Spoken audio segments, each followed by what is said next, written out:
Number 826 बहुत कम उम्र लड़का था। उसकी उम्र 18 साल थी। उसके चेहरे पर एक अजीब सा तासुर रहता था। ना मैं उसे मासूम कह सकती थी, ना ही मकार। बस जब मैं उसे देखती तो मुझे लगता कि वो किसी गहरी सोच में मुब्तला है। चेहरा पुरस्कार सा था। मुझे उसके लिए सबसे ज़्यादा दुख इस बात का था कि वो सजाए मौत का कैदी था। 18-19 साल की उम्र में वो ये दुनिया छोड़कर जा रहा था, जबकि उसके लिए ये दुनिया अभी खुली ही नहीं थी। वो तो बहुत कम उम्र लगता था।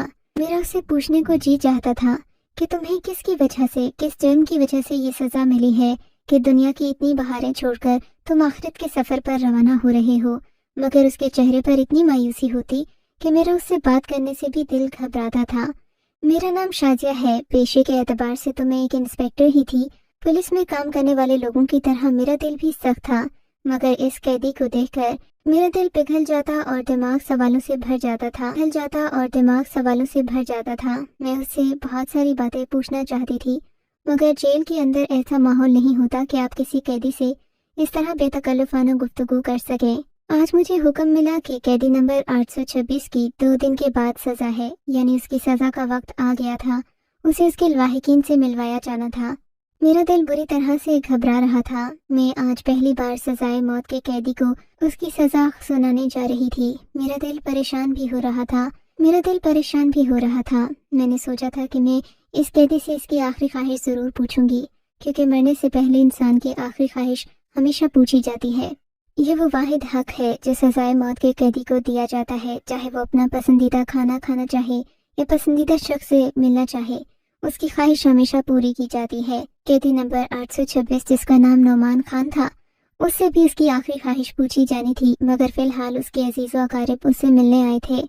मैं उसके गले लगकर रो रही थी। बेटा, मुझे पूरा यकीन है कि अल्लाह तुझे ये सज़ा नहीं होने देगा, तुझे इस सज़ा से बचा लेगा। मेरा दिल कहता है कि मेरा बेटा बेगुनाह है। मुझे उस औरत पर तरस आने लगा। माएँ भी कैसी बातें करती हैं। सजाए मौत तो उसकी 2 दिन के बाद होना लिखी ही थी, भला उसे कौन रोक सकता था। दरअसल अगला दिन इतवार का था, इसीलिए मुझे आज ही ये ऑर्डर मिला था कि मैं नोमान खान को उसके घर वालों से मिलवा दूं, ताकि फिर बाद में सज़ा पर अमल दरामद किया जा सके। मेरा तो ख्याल था कि नोमान खान की आखिरी ख्वाहिश अपने घर वालों से मिलना ही होगी, तो वो उसके बाद कोई ख्वाहिश नहीं करेगा, बस सुकून से मर जाना पसंद करेगा।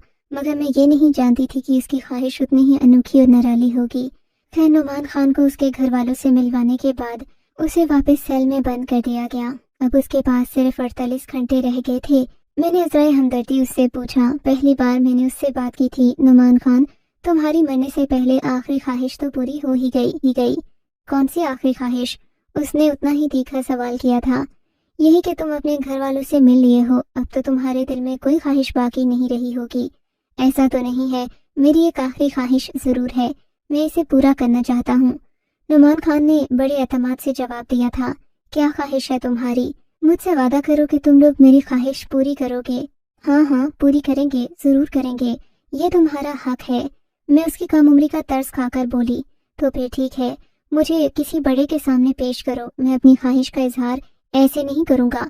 बहुत ख़ास ख्वाहिश है मेरी, और मैं जानता हूँ कि तुम किसी तक नहीं पहुँच जाओगी ये बात। उसकी बेएतमादी देखकर मुझे गुस्सा तो आया, लेकिन क्योंकि वो सजाए मौत का कैदी था, मैंने सोचा जाने दो, बेचारा बस 2 दिन का ही तो मेहमान है, मुझे इससे दुश्मनी करके क्या मिल जाएगा। मैंने एसपी साहिब के सामने नोमान खान को पेश कर दिया। बोलो बच्चे, तुम्हारी क्या ख्वाहिश है? आखिरी ख्वाहिश बता दो अपनी। मैं हैरान इतनी नरमी से सजाए मौत के कैदी से कैसे पेश आ सकते थे, मगर शायद वो भी उसकी हकीकत से वाकिफ होंगे, जानते होंगे कि उसका कसूर क्या है और उसे सज़ा क्यों मिली है। अमूमन यहाँ पर ज़्यादातर कैदी ऐसे ही थे जिनका कसूर छोटा और सज़ा बड़ी थी, जबकि बड़े बड़े गुनाह करने वाले आज़ादाना घूम रहे थे। बहरहाल जब उससे उसकी आखिरी ख्वाहिश पूछी गई तो उसने कहा कि एसपी साहिब, मैं आखिरी बार, जिंदगी में पहली और आखिरी बार शादी करना चाहता हूँ, निकाह करना चाहता हूँ और एक दिन अपनी बीवी के साथ गुजारना चाहता हूँ। उसकी ख्वाहिश सुनकर हमारे तो जैसे मुंह को ताले लग गए।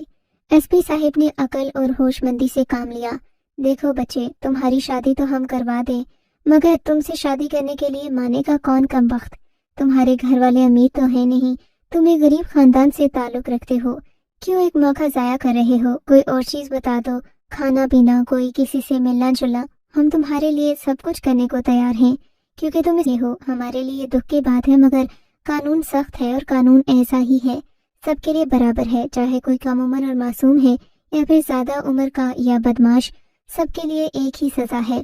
میں نہیں جانتا کہ تمہیں سزا کیوں ہوئی، تمہارا کیس تو سب سے زیادہ معمے والا ہے، لیکن یہ ہے کہ اب تم سزائے موت کے قیدی ہو تو بلا وجہ تو نہیں ہو، تمہیں کسی وجہ سے تو یہ سزا ملی ہے۔ اب تم کسی ڈھنگ کی خواہش کا اظہار کرو تو ہم پوری بھی کر دیں گے، لیکن میں یقین سے کہہ سکتا ہوں تم سے کوئی شادی کے لیے راضی نہیں ہوگا، اور پھر ہم کیسے تمہاری شادی کروائیں؟ نعمان خان بڑے اطمینان سے بولا، ایس پی صاحب میں کب آپ سے کہہ رہا ہوں کہ آپ میری شادی کروائیں، میں آپ کو ایک ایسا طریقہ بتاتا ہوں کہ میری شادی خود بخود ہو جائے گی۔ اس کی بات سن کر میرے بھی کان کھڑے ہو گئے، سوچنے لگی کہ کہیں یہ جیل کی کسی خاتون سے نکاح کرنے کا نہ بول دے۔ بہرحال نعمان خان نے کہا کہ مسجد میں اعلان کروا دیا جائے کہ نعمان خان ولد نعمت خان کسی عورت سے شادی کرنا چاہتا ہے جو ایک دن کے لیے سزائے موت سے پہلے اس کی دلہن بن سکے۔ اب یہ بات ہی تو بڑی بے ڈھنگی، مگر نعمان خان نے ہم سے وعدہ لیا کہ اگر کوئی عورت اس کے بعد بھی مجھ سے نکاح کرنے کو تیار ہوئی تو آپ روکیں گے نہیں، اور صبح ہونے تک وہ میرے پاس ہی رہے گی۔ نعمان خان کی عقل مندی نے ہمیں بھی پریشان کر دیا تھا، اس کی حاضر جوابی ایسی تھی کہ ہم لوگ پریشان ہو گئے۔ ہم نے کہا کہ ٹھیک ہے، ہم اعلان تو کروا دیں گے، مگر ہمیں اتنا یقین ہے کہ تم سے شادی کرنے کوئی نہیں آئے گا۔ کوئی عورت اپنا مستقبل کیوں برباد کرے گی، ایک دن کے لیے کیوں دلہن بنے گی، اپنے رشتہ داروں سے کیوں کر جھگڑے گی؟ خیر نعمان خان نے میری کوئی بات نہیں سنی، کہنے لگا بس آپ اعلان کروا دیں، میری یہی خواہش ہے، اس کے بعد اگر کوئی نہ آیا تو میں کوئی اور خواہش نہیں کروں گا، پھر مجھے بھلے سے سزائے موت دے دی جائے۔ ہم نے نعمان خان کی خواہش پر عمل کرتے ہوئے مسجد میں اعلان کروا دیا، ساتھ میں یہ بھی بتایا کہ وہ سزائے موت کا قیدی ہے۔ 2 دن کے بعد اسے اس کی جرم کی سزا میں پھانسی دے دی جائے گی اور وہ اس دنیا سے چلا جائے گا۔ اگر کوئی عورت پھر بھی اس سے شادی کرنا چاہتی ہے تو فلاں تھانے میں آ جائے، وہاں سے اسے جیل پہنچا دیا جائے گا۔ ہمیں تو یہ مذاق ہی لگا تھا، ہم نے تو اس کی خواہش پوری کر دی، مگر ٹھیک 1 گھنٹے کے بعد سپاہی منظور نے بتایا کہ جیل میں ایک عورت آئی ہے جو دلہن کے لباس میں ہے اور اس کے ساتھ مولوی صاحب بھی ہیں۔ مجھے بات بڑی حیران کن لگی، مجھے لگا کہ شاید یوں ہی کہہ رہے ہوں گے، پر جب میں اور ایس پی صاحب باہر گئے تو یہ دیکھ کر حیران رہ گئے تھے کہ سامنے ایک نوجوان لڑکی جس کی عمر بمشکل 17 سے 18 سال ہوگی وہ کھڑی تھی، اور اس کے ساتھ امام صاحب بھی تھے۔ مولوی صاحب کو دیکھ کر ایسا لگ رہا تھا کہ انہوں نے اس لڑکی کا نکاح پڑھانے کی حامی بھر لی ہے۔ ان کے پاس نکاح کا رجسٹر بھی تھا، جبکہ لڑکی خوب اچھی طرح تیار تھی۔ لڑکی کا میک اپ اور اس کی تیاری دیکھ کر لگتا تھا کہ یہ سب تو اس نے پہلے سے تیار کر رکھا ہے۔ اب مجھے نعمان خان پر شک ہونے لگا تھا کہ اس نے ایسی خواہش کا اظہار کیوں کیا۔ ایک دن کے لیے اسے اپنی دلہن سے مل کر کیا ملے گا؟ یہ عورت کون ہے؟ میں نے مولوی صاحب سے پوچھا۔ جی مجھے نہیں پتا، یہ میرے پاس آئی تھی، اس نے اسی طرح دلہن کا لباس پہنا تھا، بولی کہ مجھے جیل لے کر چلو، میں نے نعمان خان سے نکاح کرنا ہے۔ مجھے نہیں پتا جی اس کے دل میں کیا آیا ہے، میں نے تو اسے سمجھایا کہ ایسا نہیں کرو، مگر یہ سمجھنے پر راضی ہی نہیں ہے، کہتی ہے کہ مجھے نعمان خان سے ہی نکاح کرنا ہے۔ میں اسے بتا چکا ہوں کہ وہ سزائے موت کا قیدی ہے، 2 دن بعد اس کی موت واقع ہو جائے گی، مگر یہ مانتی نہیں، کہتی ہے کہ کوئی بات نہیں، بھلے میں ایک ہی دن نعمان خان کے ساتھ رہوں، مگر میری بھی خواہش پوری ہو جائے گی کیونکہ میں نعمان خان سے سچی محبت کرتی ہوں۔ ہمیں نہیں پتا تھا کہ نعمان خان کو کوئی لڑکی اتنا چاہتی ہے کہ اس کے لیے سب کچھ چھوڑنے کو تیار ہے۔ بات بڑی عجیب سی تھی، لیکن خیر ہمارا کام تو اس کی خواہش پوری کرنا تھا۔ ہم نے کسی بات پر کوئی اعتراض نہیں کیا۔ مولوی صاحب کو بلایا گیا، نعمان خان کو اس کے سیل سے بلا کر باہر آفس میں بٹھا دیا گیا۔ مولوی صاحب نے نکاح پڑھایا، 2-4 گواہوں کی موجودگی میں قبول و ایجاب ہوا۔ نعمان خان نے کہا کہ اب خواہش کے مطابق، وعدے کے مطابق آپ میری دلہن کو میرے سیل میں بھیجیں گے، میں اس کے ساتھ باتیں کروں گا پورا دن، بس ہم اپنی پرانی یادیں تازہ کریں گے، پھر یہ چلی جائے گی، اس کے بعد مجھے آپ موت کی پھانسی پر چڑھا دیں، کوئی غم نہیں ہے، مجھے میری محبت مل جائے گی۔ نعمان خان کی باتیں سن کر میری آنکھوں میں بھی آنسو آ گئے تھے۔ سچی محبت واقعی ایسی ہوتی ہے، میں نے یہی دل میں سوچا تھا، مگر یہ نہیں جانتی تھی کہ اس کے پیچھے کتنی بڑی کہانی ہوگی جو ہمارے بھی ہوش و حواس اڑا کر رکھ دے گی۔ ایس پی صاحب نے مسکراتے ہوئے مجھے اشارہ کیا کہ تم اس لڑکی کو नुमान खान की जाकर सेल में बंद कर दो, वहाँ तो कुर्सी भी नहीं है, बिस्तर भी नहीं है की। मैंने भी यही सोचा था। मैं उस लड़की को सेल में ले गई। वहाँ तो बमुश्किल 2 लोगों के खड़े होने की जगह थी। मैंने उन दोनों को सेल में बंद कर दिया और फिर बाहर आ गई। मुझे लगा था कि थोड़ी देर के बाद वो लड़की तंग आ जाएगी, मगर मुझे हल्की हल्की सी आवाजें आने लगी। ऐसा लग रहा था कि कोई कुछ खोलने की कोशिश कर रहा है। शक हुआ कि शायद सेल का दरवाजा तोड़ने की कोशिश की जा रही है, मगर मैं मुतमईन रही थी। मैं जानती थी कि सेल का दरवाजा खोलना इतनी आसान बात नहीं है। मेरी कोशिश यही थी कि नुमान खान अपनी आखिरी बातें अपनी माशूका से कर ले। मुझे उन दोनों में फिलहाल कोई दिलचस्पी नहीं थी जो वो बातें कर रहे थे। न ही मैंने सुनी न उन पर ध्यान दिया।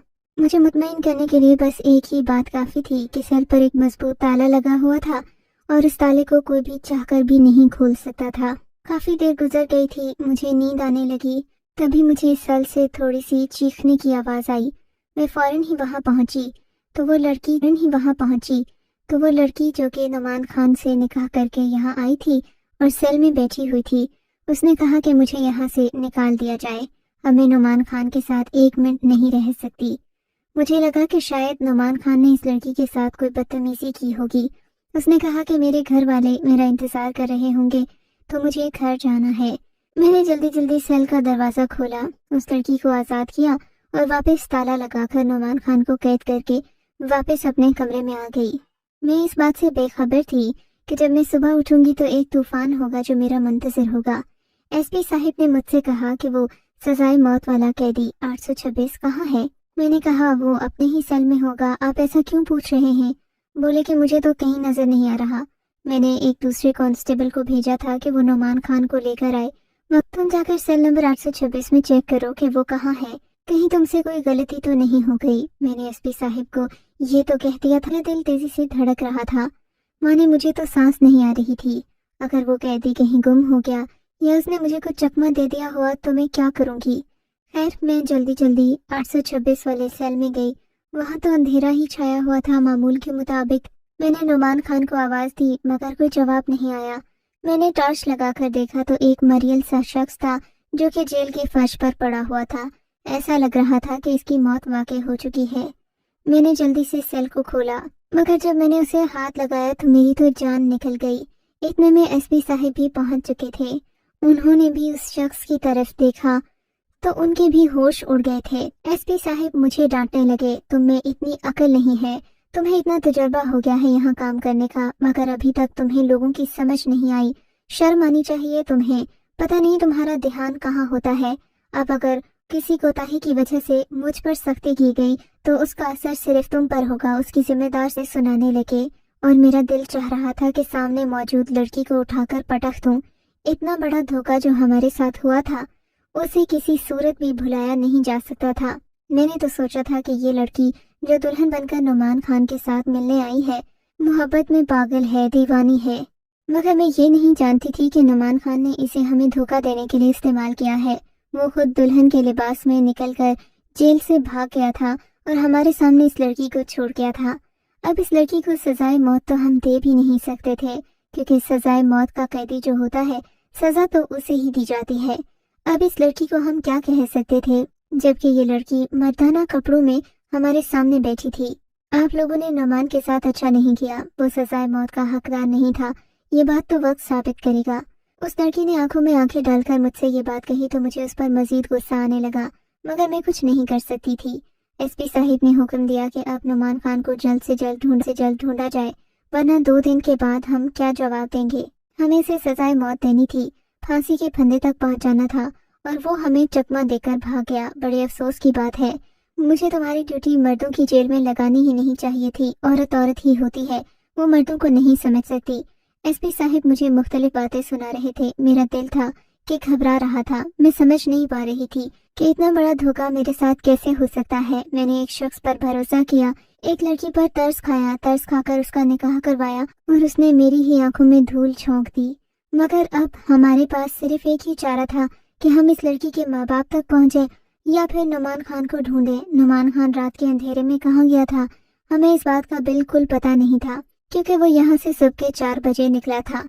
मगर मुझे उस लड़की पर हैरत हो रही थी। अब मेरी दिलचस्पी का मरकज वो लड़की बन गई थी कि आखिर वो लड़की कैसे नुमान खान की जगह बैठने पर राजी हो गई, कैसे उसने नुमान खान को अपना शौहर भी मान लिया, और कि कैसे नुमान खान की जगह बैठने पर राजी हो गई, कैसे उसने नुमान खान को अपना शौहर भी मान लिया, और कैसे उसने ये सोच लिया कि नुमान के हिस्से की फांसी उसे दे दी जाए। इतनी मोहब्बत किसी मुजरिम से तो नहीं की जा सकती। अगर नुमान इतना बुरा होता तो ये लड़की उससे इतनी मोहब्बत कैसे करती। मैंने उससे उसके माँ बाप का पूछा तो उसने मुझे साफ साफ बता दिया कि वो मंजूर अली की बेटी है। मंजूर अली साथ वाले गांव में रहता था। मंजूर अली को बुलाकर लाना हमारे लिए कोई मुश्किल बात नहीं थी, मगर मैंने सोचा कि जब लड़की मेरे सामने है तो क्यों न मैं सारी बात इसी से पूछ लूं। तब उसने एक अजीब बात कही, बोली कि मैं नुमान भाई के बारे में एक एक बात आपको सच बताने के लिए तैयार हूँ। मैंने हैरत से उसे देखा था। वो अपने शौहर को भाई कह रही थी। क्या कहा तुमने? नुमान भाई? क्या तुम उसे भाई समझती हो या रिश्ते में वो तुम्हारा भाई लगता है? तुम लोगों ने ये नाटक किया है। नहीं, वो रिश्ते में मेरा भाई नहीं लगता, मगर मेरे भाइयों जैसा है। मोहब्बत में उनसे जरूर करती हूँ, मगर मेरी मोहब्बत ऐसी नहीं थी कि मैं उनसे भाई मानती थी। तो फिर तुमने ये सब कुछ क्यों किया? तुमने उससे निकाह क्यों किया? क्या वजह है? क्या तुमने हम सबको चकमा देने के लिए, नुमान को यहाँ से भगाने के लिए ऐसा किया? यकीन माने ऐसा बिल्कुल भी नहीं है। वो कल शाम तक वापस आ जाएंगे। वो मुझे यहाँ कैसे देख सकते हैं? और जाहिर है अब तो उन्होंने मुझसे निकाह कर लिया है। मैं उनकी जिम्मेदारी हूँ। वो इस जिम्मेदारी को कभी भी छोड़कर बुज़दिलों की तरह घबराएंगे नहीं। वो पीठ दिखाकर भागने वालों में से नहीं है। लड़की की बातें सुनकर मैं हैरान रह गई थी। फिर जो उसने मुझे कहानी सुनाई वो तो मुझे मजीद परेशान कर गई थी। मैं मजबूर हो गई कि मैं अपना फैसला बदलूं और दोबारा से इस सारे मामले पर गौर व फिक्र करूं। मेरा नाम नाजिया है। मेरी बड़ी बहन की मंगनी नुमान से हो चुकी थी। नुमान खान बचपन से ही बहुत बहादुर लड़का था। जिंदगी में शायद ही ऐसा कोई वक्त आया हो जब नुमान किसी से डरकर भागा हो। वो मेरे अब्बा की बहन का बेटा था। मेरा फुफाजाद होने की वजह से अम्मा अब्बा नुमान भाई पर बहुत भरोसा करते थे। फिर जब इन्होंने मेरी बड़ी आपी की मंगनी नुमान भाई से कर दी तो वो हमारे घर भी आने जाने लगे। मगर गांव का माहौल बड़ा अजीब होता है। एक रात नुमान भाई बाजी से मिलने के लिए हमारे घर आए। उस दिन अम्मा अब्बा भी घर पर नहीं थे। नुमान भाई की मंगनी हो चुकी थी। जाहिर है उनका हमारे साथ एक रिश्ता बन गया था। हम दोनों बहनें ही घर पर थीं। घर में और कोई नहीं था। वो पिछले दरवाजे से आए। मैं समझ गई थी कि आपी से मिलने के लिए आए हैं। मैं किचन में चाय बनाने लगी। वो दोनों आपस में बातें कर रहे थे कि दरवाजे पर जोर जोर से दस्तक होने लगी। मैं घबरा गई। मुझे लगा शायद अम्मी अब्बू आ गए हैं, मगर मैंने जाकर दरवाजे से बाहर झांका तो कोई 3-4 आदमी खड़े थे। मेरी आंखों में खौफ के साए लहराने लगे। मैं सोच भी नहीं सकती थी कि हमारे दरवाजे पर कभी ऐसे आदमी आएंगे। मुझे इस बात की तसल्ली तो थी कि नुमान भाई हमारे साथ हैं, मगर ये आदमी गांव के बदमाश थे। मुझे उनको देखकर ही खून सूखता हो। इन्होंने कहा कि दरवाजा खोल दो वरना हम दरवाजा तोड़ देंगे। मैंने इनसे मिन्नत समाजत की कि हम घर में अकेली बहनें हैं, तुम लोग यहाँ से वापस चले जाओ। तब इन्होंने माँ बहन की गालियाँ देते हुए कहा कि हम वापस नहीं जाएंगे। तुम लोग इस गांव में बेहयाई फैला रहे हो। हमें साफ पता है कि इस घर में और कौन कौन है। हमारे सामने तुम लोगों के घर में एक लड़का आया है। ये शोर सुनकर नुमान भाई भी बाहर आ गए। इन्होंने घर का दरवाजा खोल दिया। मुझे अंदर जाने को कहा। मैं तो अंदर कमरे में चली गई, मगर नुमान भाई इन लोगों से उलझ पड़े। उनमें से एक ने बहुत गलत बात की। बोला कि अगर हमें पता होता कि यहाँ पर लड़कियाँ हैं और इस तरह की लड़कियाँ हैं तो हम भी आ जाते। हम तो 3-4 हैं, पैसे भी अच्छे देंगे। ये बात सुनकर नुमान भाई से रहा नहीं गया। इन लोगों ने इतनी गलत बात कर दी थी कि नुमान भाई गुस्से से उबल रहे थे। जाहिर है उनकी होने वाली बीवी के बारे में इतनी गलीज बात कोई करे, किसी भी मर्द के सामने करे तो कोई बर्दाश्त। नुमान भाई ने उस वक्त तो इन लोगों को कुछ नहीं कहा, क्योंकि वो एक तो निहत्थे थे और दूसरा अक्लमंदी का तकाजा भी यही था कि हम बहनों के होते हुए उनसे न लड़ा जाए। इन्होंने उन्हें समझा बुझाकर भेज दिया, मगर अब तो ये मामूल का तमाशा बन गया। हमारे घर के बाहर 3-4 बदमाश खड़े रहते थे। अम्मा अब्बा जैसे ही इधर उधर होते ये लोग हमें तंग करने लगते। एक दिन ऐसा ही एक वाकया हुआ जिसने हमारी जिंदगियों को हमेशा के लिए बदल कर रख दिया। मेरी आपी अपने कमरे में सो रही थी कि खिड़की तोड़कर एक बदमाश कमरे में घुस आया। उसी वक्त नुमान भाई भी घर में दाखिल हुए। उन्होंने उस आदमी को अंदर आते हुए देख लिया था। उनसे बर्दाश्त नहीं हुआ। बस फिर एक ऐसी लड़ाई हुई जिसने न सिर्फ मेरी बहन की जान ले ली, बल्कि नुमान भाई के हाथ से भी ایک ایسا جرم ہو گیا جس کی سزا انہیں سزائے موت کی صورت میں ملی۔ اگر ہم لوگ امیر ہوتے، ہمارے ہاتھ میں کوئی طاقت ہوتی، تو یقیناً ایسا نہیں ہوتا، کیونکہ کسی کے گھر پر حملہ کر کے اس کی عزت پر حملہ کرنے کے جواب میں کسی پر بھی پھول تو نہیں برسائے جائیں گے۔ نعمان بھائی نے جو بھی کیا وہ غیرت میں کیا، اور ان پر کسی قسم کا کیس بنتا بھی نہیں ہے، مگر چونکہ گاؤں کے لوگ طاقتور ہیں تو انہوں نے نعمان بھائی کے لیے زندگی عذاب کر دی۔ پہلے وہ 6 مہینے ادھر ادھر روپوش رہے، مگر پھر آخر کار انہیں پکڑ کر جیل میں ڈلوا دیا گیا۔ اب اگر وہ یہاں سے نکلتے بھی ہیں تو بھی یہ لوگ انہیں زندہ نہیں چھوڑیں گے، حالانکہ قصور ہمارا نہیں، قصور ان لوگوں کا ہے جنہوں نے ہمارے گھر پر بلا وجہ نظر رکھی، اور ہمیں ہمارے ناکردہ گناہوں کی سزا دینا چاہیے۔ نعمان بھائی کی والدہ نے ان سے ملاقات کے دوران انہیں یہ منصوبہ سمجھا دیا تھا۔ میری اماں نے انہیں قسم دے کر کہا تھا کہ میں اپنی دوسری بیٹی بھی تم پر قربان کر دوں گی، مگر تم کو سزا نہیں ہونے دوں گی۔ ہمارے خاندان کو جتنی ان کی ضرورت ہے اتنی اور کسی کی نہیں ہے، میں مر بھی جاؤں تو کسی کو کوئی فرق نہیں پڑے گا۔ یہ کہہ کر وہ لڑکی رونے لگی۔ مجھے سمجھ نہیں آیا کہ اب اس کیس کا ہوگا کیا، لیکن بس خدا کی مدد سے ان لوگوں کی بھی کسی بڑے تک پہنچ تھی۔ نعمان اسی شخص سے ملنے کے لیے شہر گیا تھا، راتوں رات جا کر اپنا کیس اس کے سامنے رکھا۔ وہ بڑا پائے کا وکیل تھا۔ بعض اوقات ایک اچھے وکیل سے جان پہچان ہونا بھی انسان کو تھانے اور جیل کی سلاخوں سے بچا دیتا ہے۔ اگرچہ یہ بات کافی آگے جا چکی تھی، مگر وکیل صاحب کی دھمکیوں اور ان کے دلائل نے ایس پی صاحب کو بھی قائل کر لیا کہ سزائے موت نہ ہی نعمان خان کے لیے بنتی تھی، اور نہ ہی نعمان خان کی طرف سے کوئی اپیل دی گئی، نہ اسے صفائی کا موقع دیا گیا۔ کیس چلا، اس کے بعد نعمان باعزت بری ہو گیا تھا، کیونکہ وہ نہتا تھا، اس کے پاس تو کوئی ہتھیار بھی نہیں تھا، نہ اس کے نام پر کوئی اسلحہ تھا۔ اللہ تعالیٰ نے شاید ان کی محبت اور خلوص کی لاج رکھی، ورنہ اتنے بڑے کیس سے میں نے کبھی کسی کو بری ہوتے نہیں دیکھا۔ خدا تعالیٰ ہم سب کو سیدھے راستے پر چلنے کی توفیق عطا فرمائے، آمین۔